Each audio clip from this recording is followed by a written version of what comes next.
I want to show you how I made over $19,000 on a single S&P trade this week, and more importantly, how it was a textbook example of a playbook that we're building. So this setup was a powerful combination of both technical analysis and S&P options positioning. This is a setup that you're going to want to see, so let's break it down. The first part of this trade is the big picture context. So before any trade, you want to take a step back and ask yourself, what is the context of the trade big picture? So looking at the technicals on the higher time frame, we know that the market has been bought up on all dips pretty much since the tariff lows in April.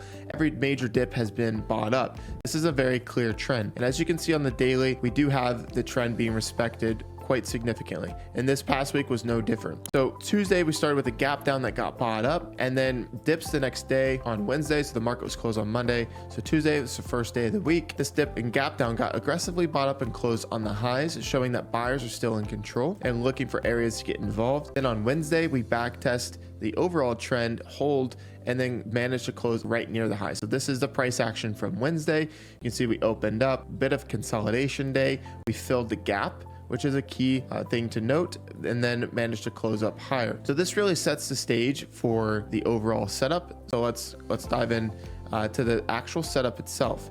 So with the big picture being supportive of dips and the overall trend, we want to notice some other technicals on the lower time frame that are of importance. So 64.41 is from the higher time frame, which is important, and then 64.45 is the opening print from Wednesday. So on Thursday when we opened up here, you can see that we had a modest gap up that consolidated for a bit and then started to turn lower and then began to respect these technicals super well. But before we dive into the execution of this, let's now look at the gamma landscape. So we're separating this trade into two parts: the technicals, which you can see there's multiple points of confluence, both technically and also behaviorally, with market structure respecting dips, getting bought up, and supporting the overall trend. The gamma landscape was also set up very nicely for a trend move on this day. So when you look at the gamma, the dealer positioning was aligned with the technical levels. So for the day, we have an iron condor, actually two iron condors present, which if you don't know is simply a bet that the price of the S&P will close within a certain range. So